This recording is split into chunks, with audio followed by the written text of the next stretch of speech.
नमस्कार और स्वागत है आपका अपने चैनल सृजन बाय संध्या गुप्ता के इस पॉडकास्ट के दूसरे भाग में। अगर आपने पहला भाग नहीं देखा तो ज़रूर देखें।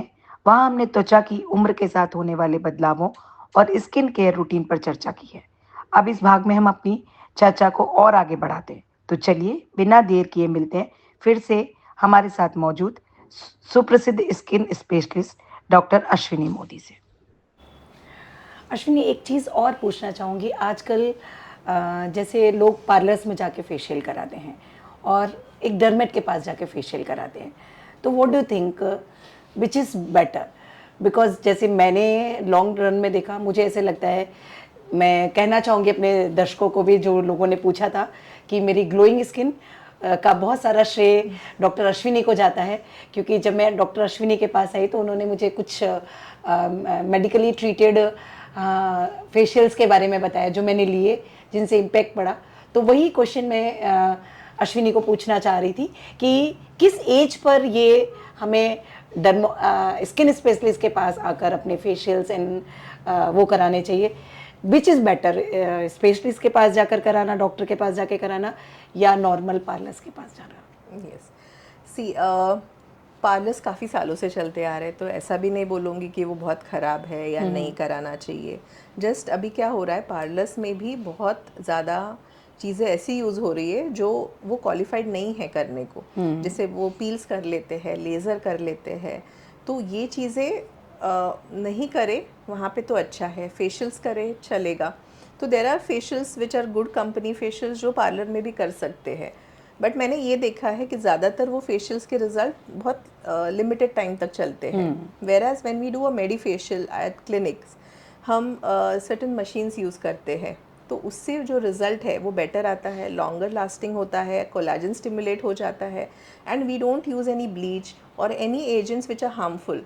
कई लोगों को पार्लर के केमिकल्स या क्रीम से एलर्जीज हो जाती हैं, and then they come to us, then I tell them it is fine, हम यहाँ कर सकते हैं, and then they are happy because they say कि हम को यहाँ पे कोई एलर्जी नहीं होती है। So we use products which are good quality, which doesn't have fragrance in it. Okay, तो वो सेंसिटिव स्किन के लिए, मतलब जो है जिनमें को इश्यूज हो सकते हैं, एलर्जीज हो सकती है, उनको भी सही रहते हैं।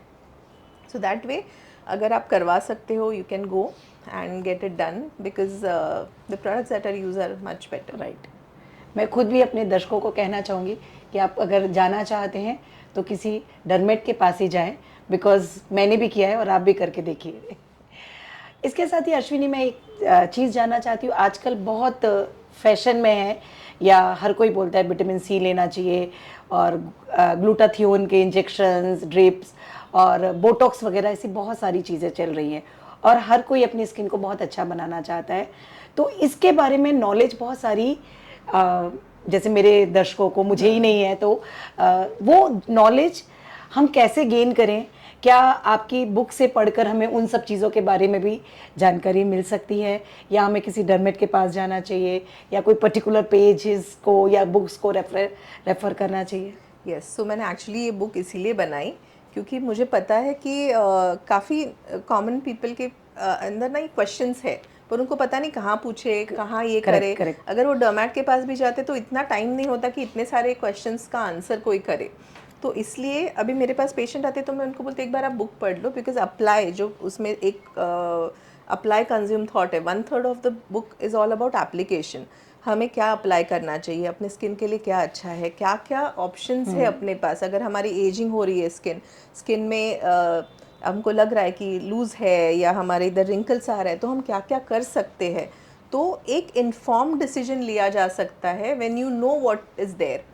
कई बार इन्फॉर्म डिसीजन नहीं ले सकते क्योंकि हमें पता ही नहीं है। ओके, तो फॉर दैट, बिकॉज सब उसका बताया गया कि किसको सूट हो सकता है, उसका साइड इफ़ेक्ट क्या हो सकता है, किसको नहीं कराना चाहिए, और उससे क्या बेनिफिट आएगा, कितने टाइम तक बेनिफिट रहेगा।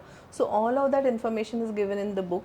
एंड नहीं तो आप आके डॉक्टर से मिलिए और पूछिए, बिकॉज बहुत अवेलेबल है, एंड जब कुछ चीज़ अवेलेबल है और सेफ़ है तो कर भी सकते हैं।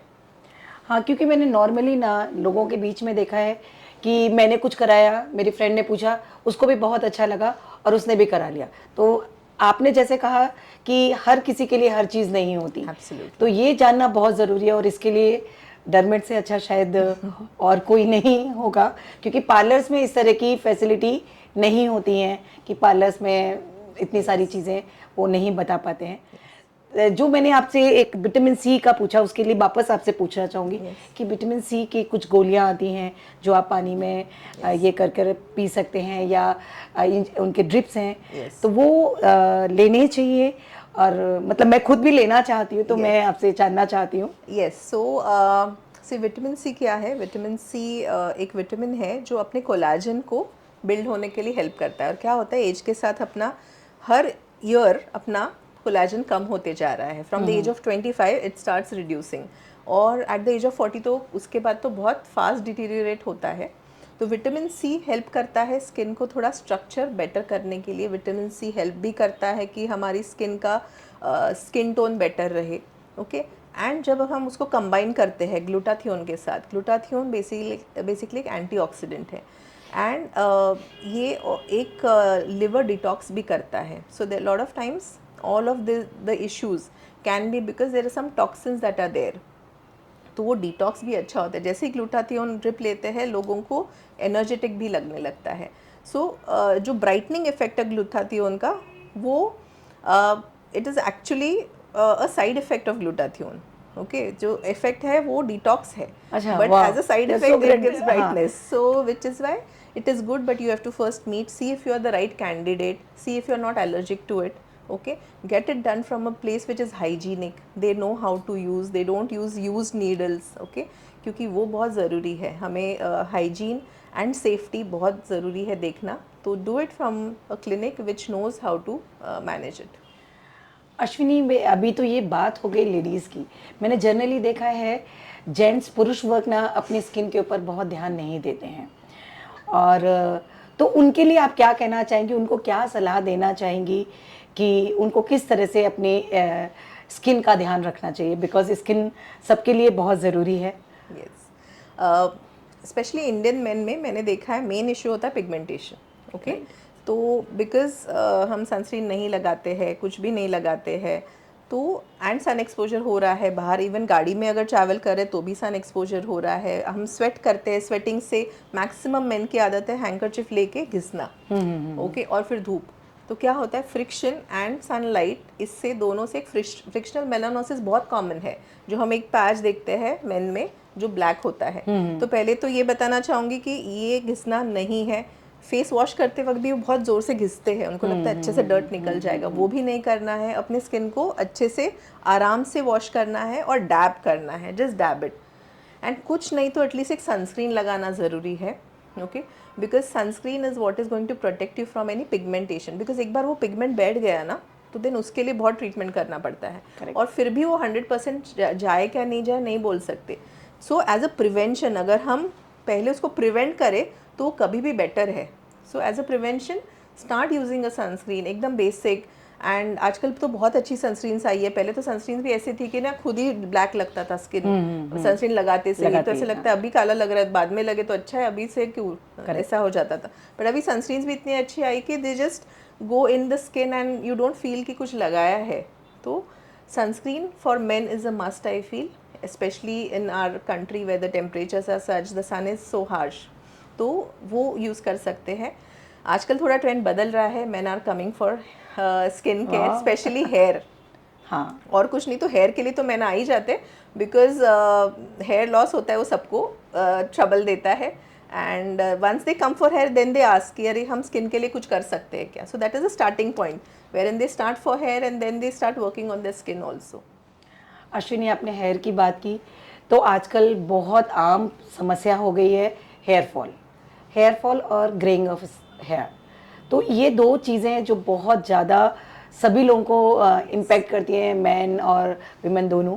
तो इसको हम कैसे रोक सकते हैं? पहले आप मुझे ये बताएं कि ग्रेइंग ऑफ हेयर कैसे हम रोक सकते हैं? Yes, so greying of hair के फैक्टर्स काफ़ी सारे हो सकते हैं। सबसे फर्स्ट है न्यूट्रिशन। ओके, अगर लैक है न्यूट्रिएंट्स का तो उससे हो सकता है। सेकेंड, अगर हमारा मतलब वो न्यूट्रिएंट्स अगर विटामिन डी, B12, आयरन कुछ भी कम है, तो पहले अगर हम देखते हैं कि pre mature, what is pre mature greying, जब वो 20 ईयर्स के पहले ग्रे हो रहे हैं बाल। ओके, सो हम उसको प्री मैच्योर ग्रेइंग बोलते हैं. एट दैट पॉइंट अगर हम इंटरवीन करें तो देर इज़ अ चांस कि we can reverse it. Okay, but after that we can not say कि वो रिवर्स होगा कि नहीं. Okay. तो one is any nutritional deficiency जो हम ब्लड टेस्ट करा लेते हैं, इवन थायराइड अगर हो, और कई बार लोगों को थायराइड है वही पता चलता है हाइपोथायराइडिज्म है जब उनके हेयर ग्रे होते हैं, जब हम टेस्ट कराते हैं. तो that is also a sign of hypothyroidism. Okay, तो वो भी रूल आउट करना है. Then sometimes it is just hereditary. मैं पूछती हूँ आपके पेरेंट्स में कब हुए थे बाल ग्रे, तो वो बोलते हैं हाँ उनके भी जल्दी हुए थे. Then it is very tough because वो हेरिडिटरी ही ऐसा है कि वो उनके भी पेरेंट्स के भी जल्दी ग्रे हुए थे, उनके भी वैसे ही हो रहे हैं. ओके, तो वो फैक्टर्स हम रूल आउट करते हैं. There are tablets which we give, there are certain serums now available जो हम यूज़ कर सकते हैं टू इम्प्रूव. एटलीस्ट जो नहीं हुए उनको तो बचा सकते हैं. तो there are lot of measures that can be taken for greying. Similarly, hair fall में भी nutritional deficiency is the most common cause. Women में it is mostly iron deficiency, vitamin D, B12 deficiency. तो पहले ही कोई आता है तो हम ये सारे रिपोर्ट्स करा लेते हैं. So CBC, serum ferritin which is iron, vitamin D, B12, thyroid. किसी का हेयर फॉल है ये करा लो, फिर डॉक्टर को दिखाने जाना बिकॉज वो वैसे भी पूछेंगे आपको. And do it from a good lab. दिखा दो वो कुछ कम है तो वो स्टार्ट करने से ही मैक्सिमम लोगों का हेयर फॉल कम हो जाता है. And another thing is protein because hair is a protein. Okay, and मैं सबको ये बताती हूँ कि hair, even though we love our hair, for the body hair एक लास्ट प्रायोरिटी है न्यूट्रिशन के लिए. हम जो खाना खाते हैं, जो न्यूट्रिएंट्स लेते हैं, वो बाकी पहले सारे ऑर्गन्स को जाता है.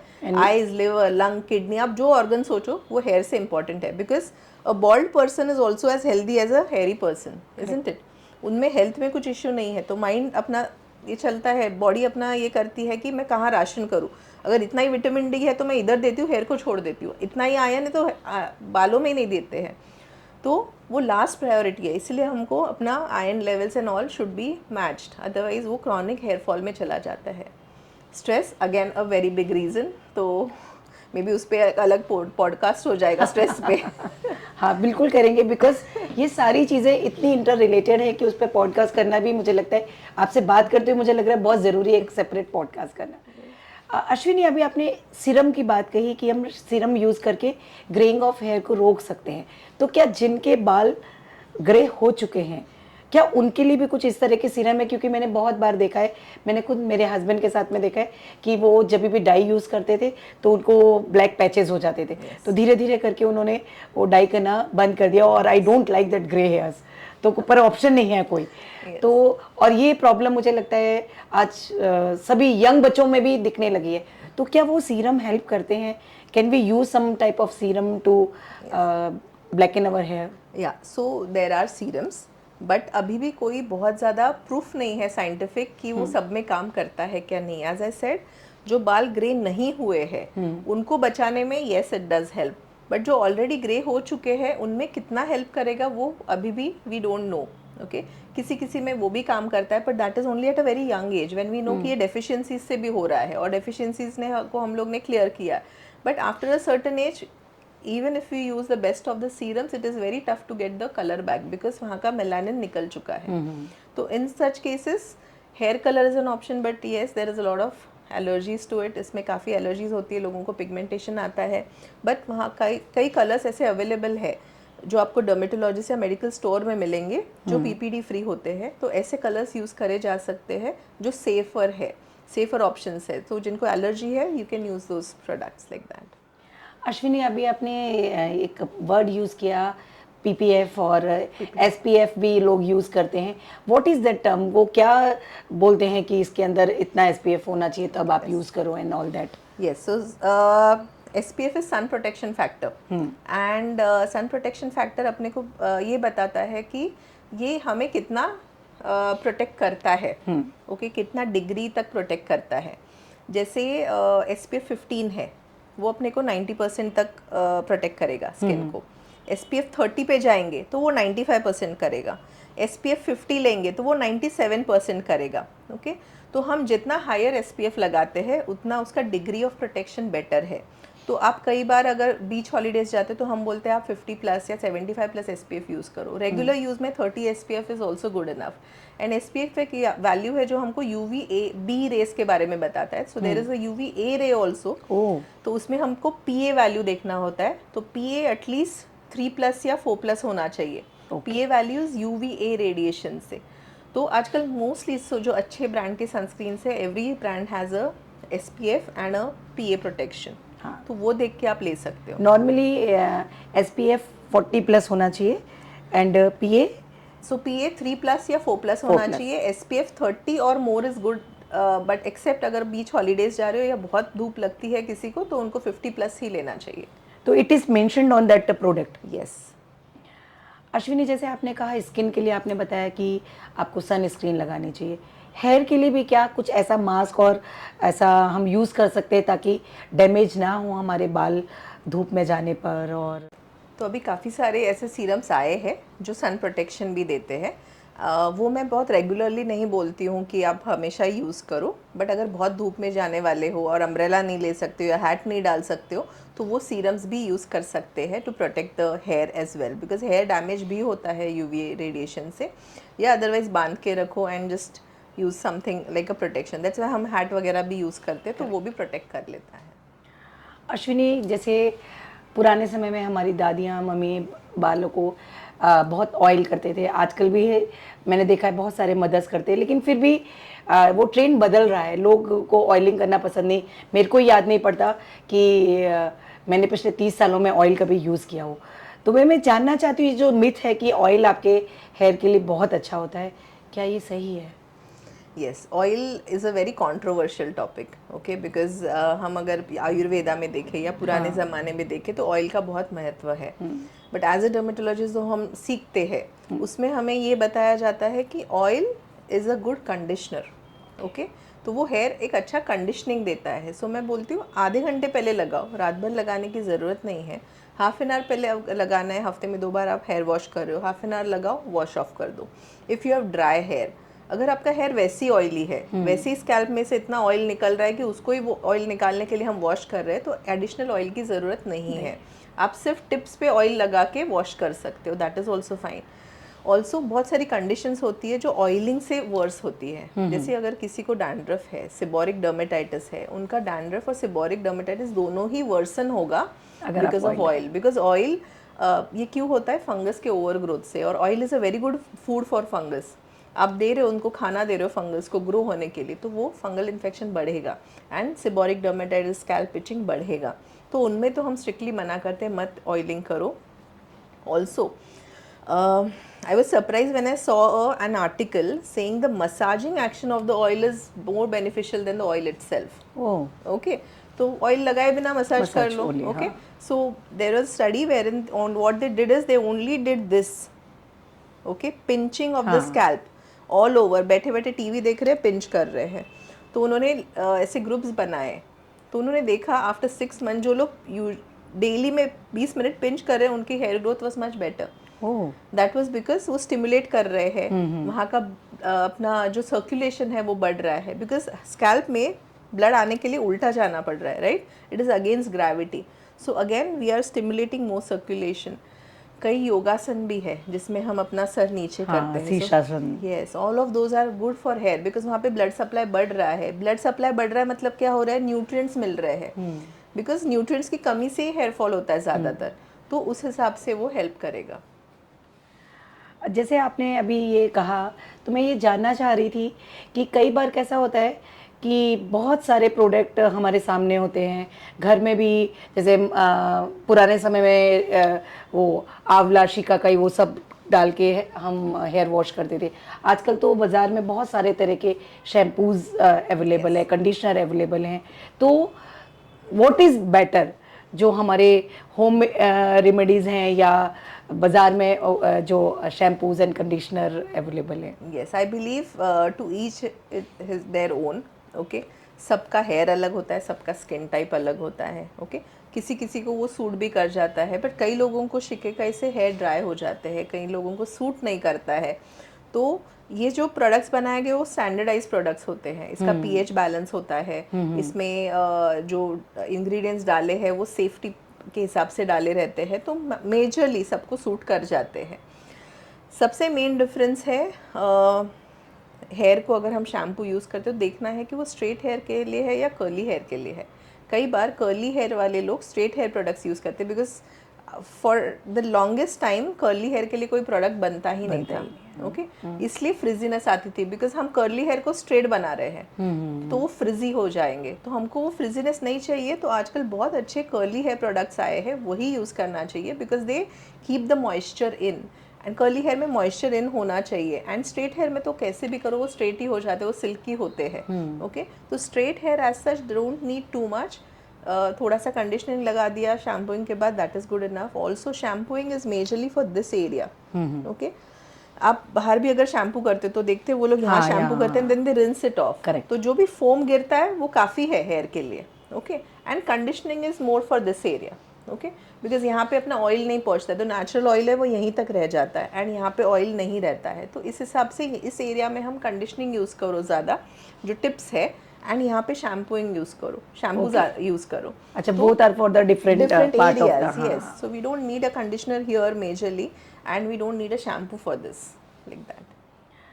अश्विनी, एक चीज़ और जो मैं जानना चाहती हूँ वो ये कि लोग मसाज एंड ऑल, बच्चा पैदा होता है तभी से स्किन पे मसाज, ऑयल एंड वो सारी चीज़ें, और बहुत दो तरीके की ये चलते हैं, कोई बोलते हैं मसाज लेना चाहिए, कोई बोलते हैं मसाज नहीं लेना चाहिए, तो what is your opinion about the massage?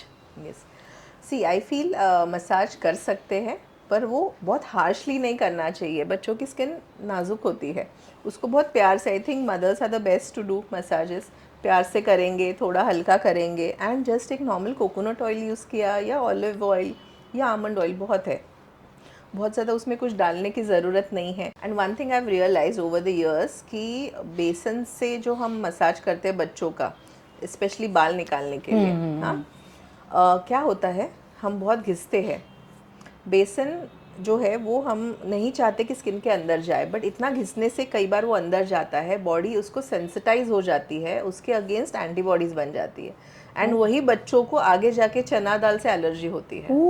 Okay, so this is what we have realise now, तो वो नहीं करे, बिकॉज वो चीज़ अंदर स्किन जाने के लिए नहीं है। तो बिल्कुल ही नया है, मुझे लगता है मेरे लिए भी, और मेरे को लगता है मेरे दर्शकों के लिए भी, क्योंकि बिकॉज ये पॉइंट आज तक कभी सुना ही नहीं किसी के मुंह से। Exactly, it is new for us doctors as well, because हमें भी ये नहीं पता था, और हम देखते कई लोगों को चना दाल से एलर्जी होती है, हम सोचते हैं ये अलग से एक ही दाल से एलर्जी क्यों है, क्योंकि may be when they were young उनको बहुत सारा घिसा गया था चना दाल, वो अंदर चला गया, एंड दैट इज व्हेन वहाँ से एलर्जी चालू हो गई, एंड वो एक बार एंटीबॉडीज बन गए उसके अगेंस्ट, तो जैसे ही वो इंजेस्ट होगा वो एलर्जी की जैसा बाहर आएगा।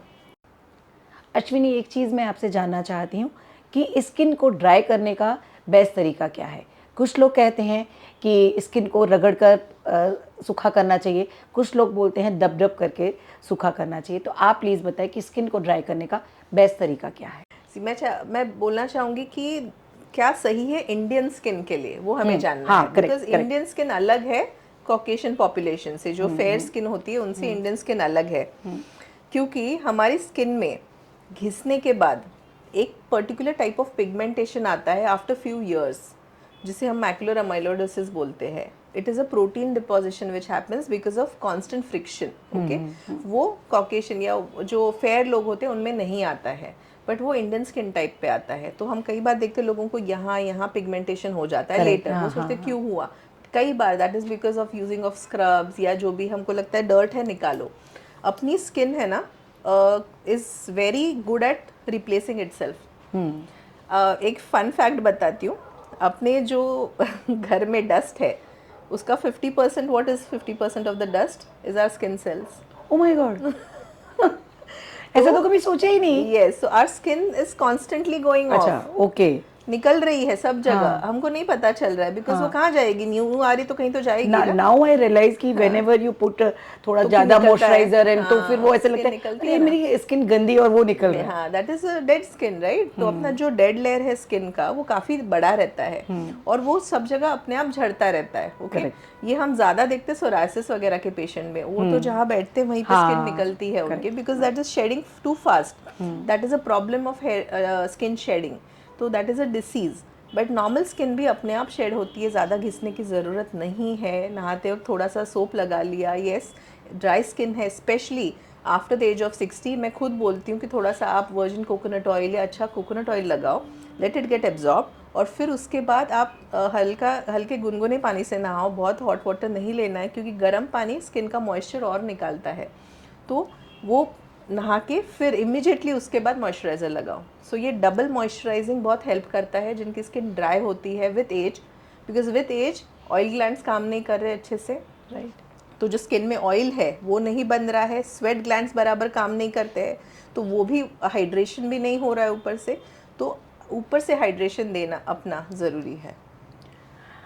अश्विनी, मैं एक चीज़ और पूछना चाहूँगी, जब भी आपने वो बेसन की बात बोली, और बेसन तो हमारे इंडियन ट्रेडिशन में बेसन और हल्दी का उपटन वो बहुत लगाया जाता है, बच्चों को भी बड़ों को भी, इवन मैं भी कभी कभी लगा लेती हूँ, तो शुड वी स्टॉप दैट? और सी, कभी कभी लगाया हुआ चलेगा और आप घिस नहीं रहे हो। हाँ। ओके, मसाज करते हो घिसा जाता था, हाँ। क्योंकि हमें चाहिए था कि बाल ही निकल जाए उससे। ओके, तो पहले ये घिस नहीं- कॉन्सेप्ट ही था, बोलते थे इसके लिए ही मसाज करते हैं कि वो जो एक्स्ट्रा हेयर है वो हेयर है निकल उसका जाए। निकल जाए, वो प्रॉब्लमेटिक है। अगर आप रेगुलरली घर पे बेसन यूज़ कर रहे हो, थोड़ा मलाई डाल रहे हो और एज अ मास्क यूज़ कर रहे हो और सिर्फ पानी से जेंटली वॉश कर रहे हो तो वो चलेगा। जस्ट अगर आपकी स्किन बहुत ड्राई है तो मत करिएगा। अगर वो एटोपिक है, जैसे जिनकी स्किन को फ्रेग्रेंसेस या जो भी चीज़ें सूट नहीं करती है, वो चीज़ में मत करिएगा। पर नॉर्मल अगर ऑयली स्किन है, बेसन, हल्दी, मलाई ये यूज़ कर सकते हैं, पैक बना के लगा भी सकते हो, it is a good pack. Okay, but वो हमें जानना है कि हमको सूट कर रहा है क्या नहीं। हाँ, and लगाने use से कर पहले सकते हैं। आप टेस्ट कर ले कि टेस्ट वो। करके लिए। हाँ।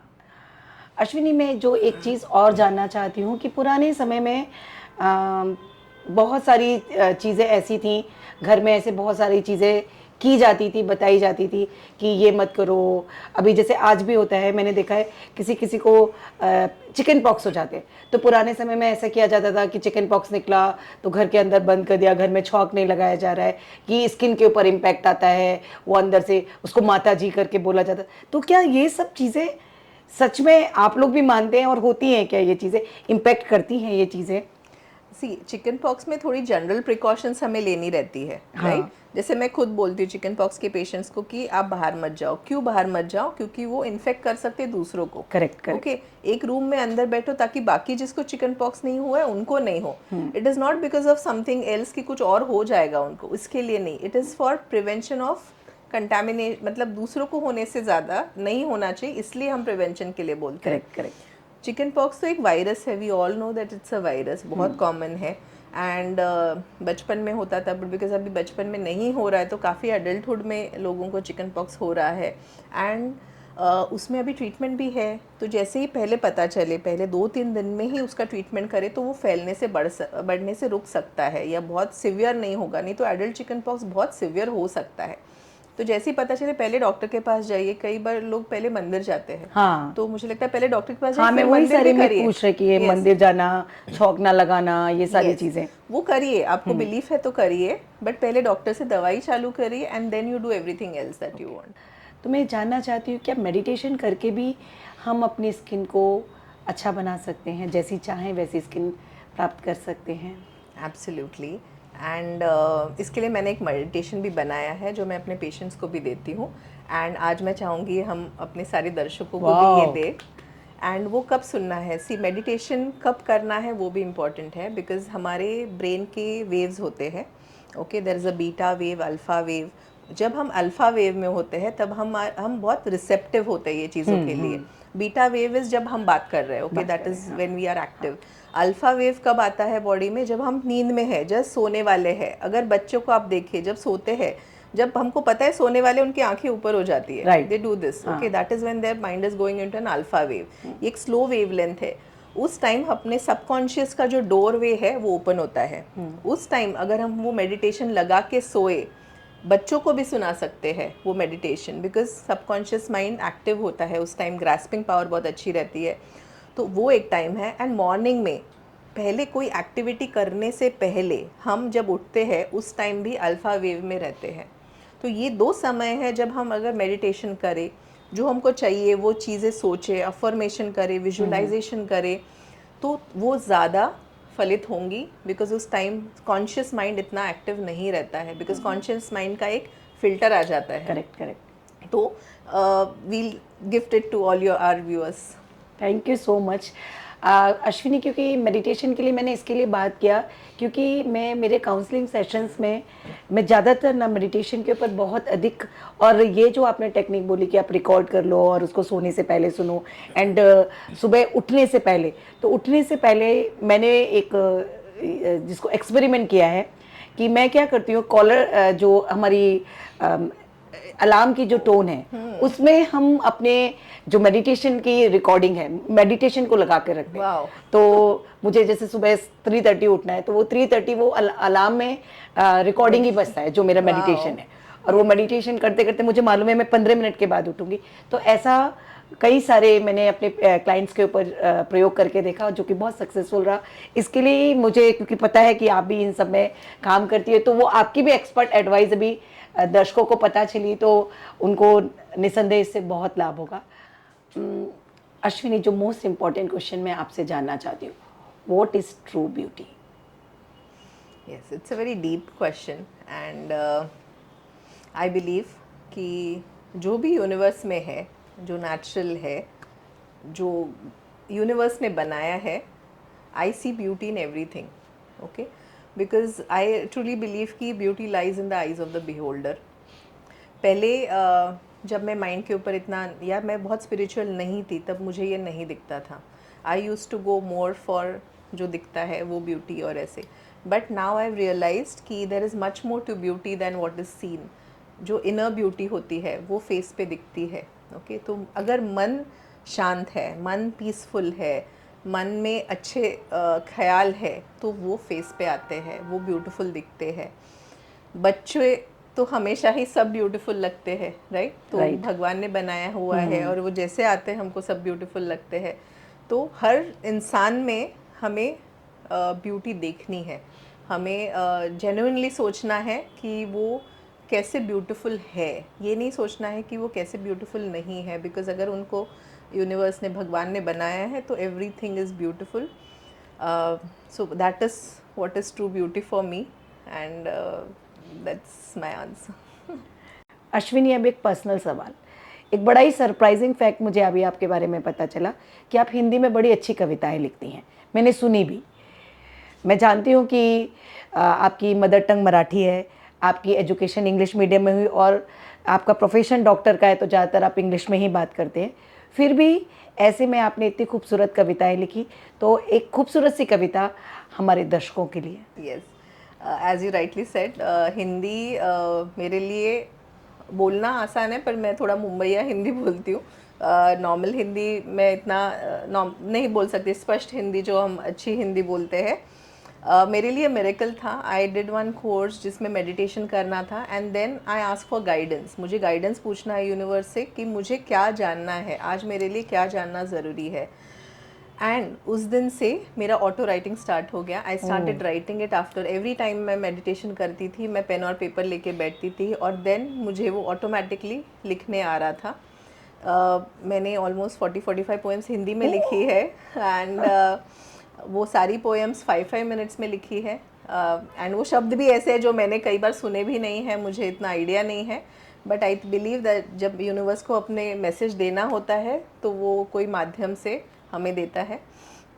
उसमें से एक कविता मैं I think it is apt for our audience, because हम सेल्फ केयर कर रहे हैं। ये हम क्या कर रहे हैं? सेल्फ केयर कर रहे हैं। बट सेल्फ केयर सबसे इम्पॉर्टेंट क्या होता है? Self love. Okay, right. हमें अगर खुद से हम नहीं प्यार कर रहे हैं तो वो बॉडी पे दिखता है, वो अपने स्किन पे दिखता है। Lot of skin diseases come up because of lack of self love.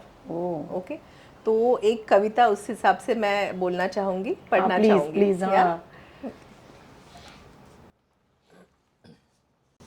क्योंकि लोगों को लगता है डॉक्टर्स बहुत मतलब बहुत ज़्यादा किसी से अटैच नहीं होते, पर वो मैं सुनना चाहती हूँ कि आप किस तरह से डॉक्टर भी इतने सेंसिबल होते हैं, सेंसिटिव होते हैं अपने और अपनों के लिए। यस, सो ये एक गाइडेंस है जो मैं सोचती हूँ मेरे लिए और आप सबके लिए है। दूसरों से तो प्यार सब करते हैं, पहले खुद से प्यार करना तो सीख। लगती दूसरों की ज़िंदगी तुम्हें खूबसूरत, देख तुझे कितना कुछ मिला है, उसके लिए कुछ शब्द धन्यवाद के तो लिख। वाह, बहुत खूब। ढूंढती तू, मुझे बोलने में याद है बट मैंने लिखा हुआ है, सॉरी। ढूंढती तू कि क्या कमियां है तुझ में, दिखती नहीं तेरी खूबियां तुझे। आंखें बंद कर देखेगी अपने भीतर तो दिख जाएगी एक अलौकिक दुनिया तुझे। वाह वाह। कभी सोचा है तूने कितनी खूबसूरती से चलता है तेरे शरीर के भीतर का काम। बिना तेरे किसी भी मदद से चलते सारे अंग एक लय में, बात नहीं है ये आम। वाह। ढूंढ मत तू चमत्कारों को बाहरी दुनिया में, दिख जाएंगे करोड़ों चमत्कार तुझे तेरे ही शरीर में। इतना अद्भुत है ये मानव शरीर कि कोई अब तक बना नहीं पाया इसे प्रयोगशाला में। वाह वाह। बना भी ले कोई अगर इस शरीर को किसी कारखाने में, प्राण कहाँ से लाएगा जो बनाता है उसे अद्भुत, वो जान कहाँ से लाएगा। बहुत खूब, बहुत ही बढ़िया। इतना सब मिला है तुझे, बस धन्यवाद ही देना है इसे। ना ढूंढ क्या कमियां है इसमें, मेरा कण कण बसा है इसमें। कण कण है ईश्वर का। राइट। जब तक स्वयं को प्यार नहीं करेगी तू, कोई और कैसे प्यार कर पाएगा तुझे। देख उस ज्योति को जो दुनिया में सबसे नाटी है, पर खुद से इतना प्यार करती है वह कि सब तरफ उसने खुशियाँ ही खुशियाँ बांटी है। एक औरत को मिला था दुनिया में सबसे बदसूरत होने का किताब, पर जी रही है वो जिंदगी इतनी खुशी से, ना है उसका कोई हिसाब। बहुत सुंदर, बहुत। यही लोग होते हैं जो हमें सही में जीना सिखाते हैं। छोटी छोटी चीज़ों में कैसे खुशियाँ ढूंढते हैं वो हमें दिखाते हैं। छोटी छोटी चीज़ों में कैसे खुशियाँ ढूंढते हैं वो हमें दिखाते हैं। बहुत। Oh my, thank you so much Ashwini, आज इतना समय निकाला आपने और दर्शकों को इतनी सारी अच्छी बातें बताई। पर एक प्रॉमिस मैं आपसे चाहती हूँ कि बहुत जल्दी कवित्री अश्विनी एक लेखिका संध्या से बात करेगी हमारे इसी पॉडकास्ट पर। Absolutely, my pleasure. Thank you so much thank you मौका देने के लिए। मुझे बहुत अच्छा लगा आपसे बात करके, एंड ऐसे लगा कि बहुत इजीली हमने बात कर ली। हमने पहले सोचा भी नहीं था और एकदम फ्लो में आपसे बात हुई। Thank you so much. Thank you. तो दर्शकों, ये थी डॉक्टर अश्विनी, जिनसे हमने जाना हमारी स्किन और हेयर केयर के बारे में। आप अगले हफ्ते किस विषय पर सुनना चाहते हैं, आने वाले हफ्तों में कौन सी इन्फॉर्मेशन चाहते हैं, अपने कमेंट्स में हमें ज़रूर बताएं। यदि आपको हमारे वीडियो पसंद आ रहे हैं तो उन्हें लाइक करें, शेयर करें, सब्सक्राइब करें और अपने कमेंट्स में ज़रूर आपके प्रेफरेंस बताएं। अगले हफ्ते फिर मिलेंगे किसी नए विषय के साथ। तब तक नमस्ते। इस वीडियो को अंत तक देखने के लिए तहे दिल से आपका धन्यवाद। अगर आपको मेरा ये प्रयास पसंद आया हो तो अवश्य बेल बटन दबाएं और मेरे चैनल सृजन बाय संध्या गुप्ता को लाइक करें, शेयर करें, सब्सक्राइब करें। अपने अपनों को भेजें, क्या पता किसी को कोई ऐसे सवाल का जवाब मिल जाए जिसकी उसे तलाश हो। आपके सुझाव मेरा हौसला बढ़ाते हैं। अवश्य अपने सुझाव चैट बॉक्स में डालें और आप किस विषय पर वीडियो देखना चाहते हैं वो मुझे अवश्य बताएं। आप सभी का फिर से एक बार बहुत बहुत धन्यवाद। जल्दी ही मिलेंगे ऐसे ही किसी अन्य विषय के साथ।